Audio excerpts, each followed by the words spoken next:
करने से पहले सीधा आपको लिए चलते हैं लखनऊ, जहां पर सीएम योगी आदित्यनाथ संबोधित करें। क्या कुछ करें, सुनवाते हैं। हम सब इस बात को जानते हैं कि ब्रॉडबैंड की सुविधा आज की आवश्यकता बन चुकी है। इंटरनेट जितना फास्ट होगा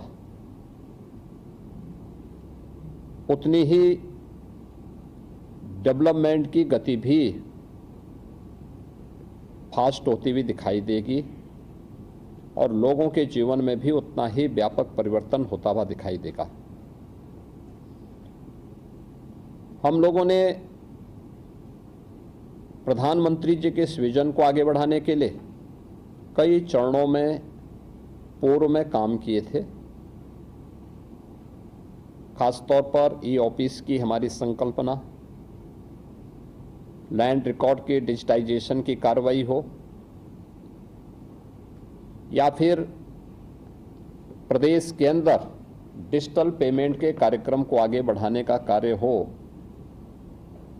या कोविड कालखंड में वीसी सखी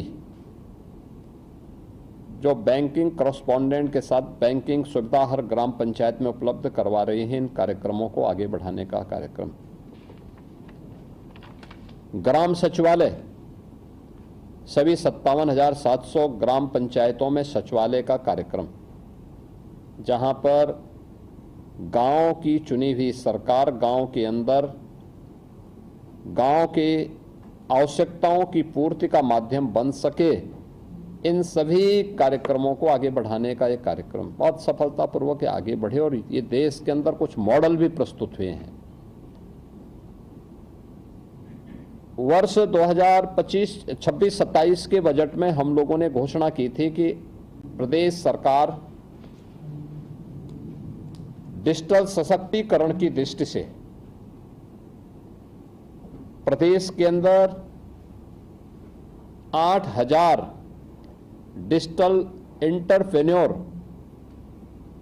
को आगे बढ़ाएगी, जिसमें 50% महिलाएं होंगी। मुझे लगता है कि प्रोजेक्ट गंगा उसका माध्यम बनेगा और नाम भी यानी प्रोजेक्ट गंगा, यद्यपि government assistant network for growth and advancement का नाम है, लेकिन मां गंगा का नाम भारतीय परंपरा में हिमालय से लेकर के यानी गंगोत्री से लेकर के गंगा सागर तक भारत की एक ऐसी जीवनदायिनी नदी के रूप में है, जिसने उत्तर भारत यानी दुनिया की सबसे अच्छी उर्वरा भूमि उत्तर भारत को दी है और जिस भूमि से दुनिया के पेट को भरने के लिए प्रचुर मात्रा में खाद्यान्न उत्पन्न होता है। यानी आत्मनिर्भर भारत की संकल्पना का आधार, भारत की एकात्मता का आधार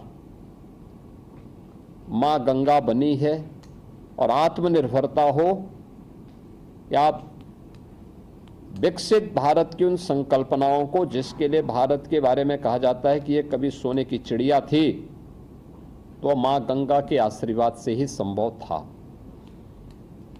क्योंकि खाद्यान्न उत्पादन में भारत की भूमिका मां गंगा जैसी पवित्र नदियों के कारण ही संभव हो पाया है। और प्रोजेक्ट का नाम भी यानी इस पूरे अभियान का नाम ही प्रोजेक्ट गंगा है, तो मां गंगा का नाम जुड़ना अपने आप में एक सुखद अनुभूति इस पूरे कार्यक्रम के साथ करता है। इसके लिए प्रदेश के अंदर बहुत सारी स्कीम हमारी पहले से चल भी रही हैं। यानी यह अब तक डिजिटल एंटरप्रेन्योर जो कार्यक्रम आगे बढ़ना है, इस कार्यक्रम में लास्ट माइल डिजिटल कनेक्टिविटी की सुविधा हिंदुजा ग्रुप उन गांवों में उपलब्ध करवाएगा जहां पे वह डिजिटल एंटरप्रेन्योर अपना कार्यक्रम आगे बढ़ाएगा। उस व्यक्ति को फाइनेंशियल इंक्लूजन के साथ जोड़ने का काम प्रदेश सरकार की वे स्कीम करेंगी जो पहले से चल रही हैं। जैसे उत्तर प्रदेश के अंदर हम लोग सीएम युवा के नाम पर अपनी स्कीम चला रहे हैं। इसमें किसी भी ऐसे व्यक्ति को जिसे इस फील्ड में आगे बढ़ना है और अपना स्वयं का वह व्यवसाय प्रारंभ करना चाहता है। फिलहाल रुकेंगे एक छोटे से ब्रेक के लिए, जल्द होंगे यहाँ से। देखते रहिए channel news.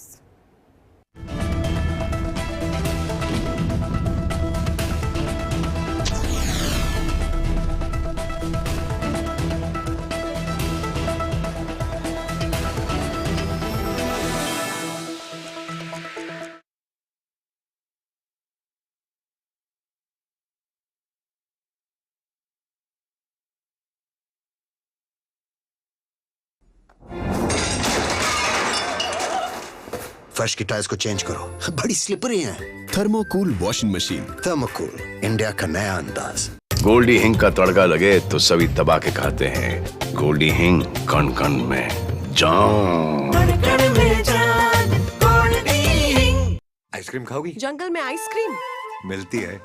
Summer cool refrigerator, आप अपनी ड्यूटी निभाओ, ये अपनी ड्यूटी निभाएगा। समर कूल, लाइफ बनाए वंडरफुल।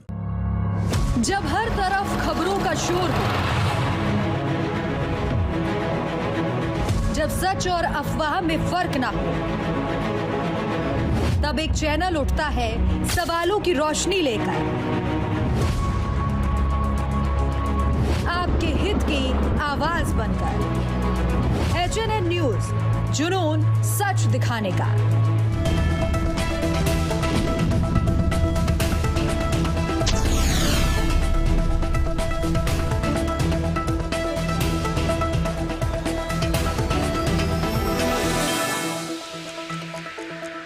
ब्रेक के बाद एक बार फिर से आप सभी का स्वागत है। तो चलिए सीधा लिए चलते हैं लखनऊ, जहां पर प्रोजेक्ट गंगा को लेकर सीएम योगी क्या कुछ कहना है, सुनवाते हैं। पंचायतों के लिए हम इस एंटरप्रेन्योर्स की, इस बेहतरीन डिजिटल एंटरप्रेन्योर की स्कीम को आगे बढ़ाना चाहते हैं, लेकिन इसके बाद यह स्कीम 57,700 ग्राम पंचायतों तक पहुंचनी है।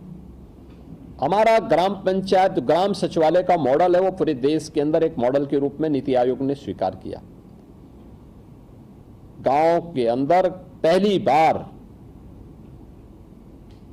सरपंच की प्रक्रिया से लेकर के आज प्रधान के चुनाव की प्रणाली लागू होने के बाद पहली बार ग्राम प्रधान को और लेखपाल को अपना कार्यालय मिल पाया है ग्राम सचिवालय के माध्यम से। हमारा ग्राम सचिवालय एक कमरे का नहीं है, 4 से लेकर 6 कमरे हैं वहाँ पे। उनकी अपनी डिजिटल लाइब्रेरी है वहाँ पे। उनके पास वहाँ पर गांव में ही गांव का व्यक्ति अपना आय प्रमाण पत्र, निवास प्रमाण पत्र, जन्म मृत्यु के प्रमाण पत्र, जाति प्रमाण पत्र, सब गांव के अंदर ही प्राप्त कर सकता। अब उसको ब्लॉक जिले का दौरा नहीं करना, वहां जाने की वो नहीं उठानी, उसको कष्ट नहीं उठाना है। अब गांव में ही सारी सुविधाएं उसको मिलेंगे।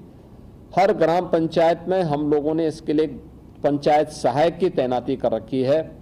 जैसे सरकार भी पैसा देती है, लेकिन साथ साथ हर सर्टिफिकेट में भी उसको पैसा प्राप्त होता है। हमारा मॉडल ऐसा होना चाहिए जो व्यक्ति को आत्मनिर्भर बनाए, वह गवर्नमेंट पे उसकी निर्भरता न्यूनतम रहे। हम हर चीज को रेवड़ी संस्कृति से बांटने की बजाय अगर हम आत्मनिर्भरता की तरफ उसको बढ़ाएंगे तो एक सस्टेनेबल मॉडल होगा। उस सस्टेनेबल मॉडल को आगे बढ़ाने की दिशा में हमें कार्य करना है।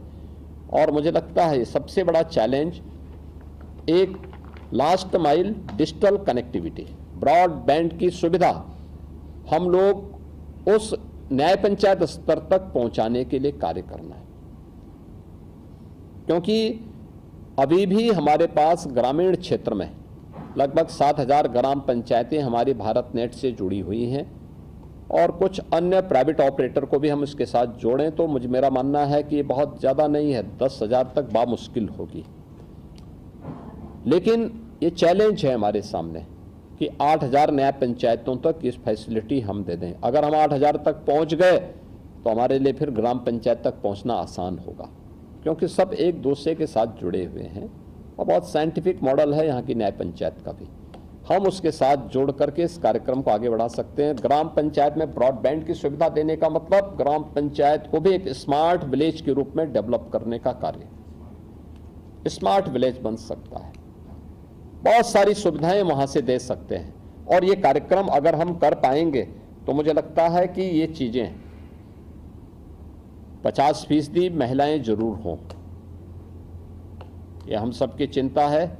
और ये चीजें अगर हम करेंगे, उनके ट्रेनिंग के कार्यक्रम हो। आज हमने एक औपचारिक उद्घाटन किया, लेकिन जिस दिन सिलेक्शन और सिलेक्शन के साथ उन लोगों को व्यवस्थित रूप से आगे बढ़ाएंगे, मैं मानता हूं कि यूपी ट्रांसफॉर्मेशन कमीशन आपके साथ मिलकर आप काम कर रहे हैं, तो स्वाभाविक रूप से वीसी सखी की तर्ज पर उनके अपने यूनिफॉर्म हो, उनका अपनी एक पहचान हो, उनके पास अपने इक्विपमेंट हो, उनको एक आत्मनिर्भरता के लक्ष्य के साथ कैसे हम प्रारंभ में उनको मार्जिन मनी के सपोर्ट के लिए खड़े हो सकें। हमने वीसी सखी को दिया, प्रारंभिक 4 से 6 महीने तक दिया कोविड कालखंड में, उसके बाद सब आत्मनिर्भर होकर के काम कर रही हैं। बैंक की हमारी समस्या का समाधान, अब गांव में हमारे पास कोई ये बोलने नहीं आता कि साहब बैंक हमारे गांव में दीजिए, क्योंकि वीसी सखी उसके पास मौजूद है। आज कोई हमारे पास ये नहीं बोलता है कि साहब मैं फलाने कार्यालय में गया, उसने मुझसे घूस मांगी है, मेरा पैसा, मेरे पेंशन का पैसा या हमारे किसी अन्य उसका पैसा है, क्योंकि उसे मालूम है कि हमने इसको डीबीटी के साथ जोड़ा है या डिजिटल पेमेंट के साथ जोड़ा है, तो उसमें कोई गुंजाइश नहीं बचती है। और मुझे लगता है कि प्रधानमंत्री जी के डिजिटल इंडिया के कार्यक्रम को, उनके संकल्प को आगे बढ़ाने की एक महत्वपूर्ण कड़ी है। इसकी सफलता प्रधानमंत्री जी के डिजिटल इंडिया, विकसित भारत, आत्मनिर्भर भारत की उस संकल्पना को आगे बढ़ाता है और उन संकल्पों की पूर्ति करने में निर्णायक भूमिका का निर्वहन करेगा। ये बहुत अच्छी स्कीम है। मेरा मानना है कि गांव का प्रोडक्ट, कहीं भी वह व्यक्ति इस स्कीम के लागू होने के बाद वह अपने प्रोडक्ट के लिए भी गांव में उस प्रकार का अपना एक यानी फैसिलिटी उपलब्ध करा सकता है और गांव के माध्यम से ऑनलाइन उसका सेल भी करने की सामर्थ्य रख सकता है। ये एक अच्छी शुरुआत है। इसको सफलतापूर्वक आगे बढ़ाने की प्रक्रिया के साथ हमें जुड़ना होगा। मैं फिलहाल इस बुलेटिन में इतना ही। खबरों का सिलसिला आगे भी जारी रहेगा। देखते रहिए CNN न्यूज़।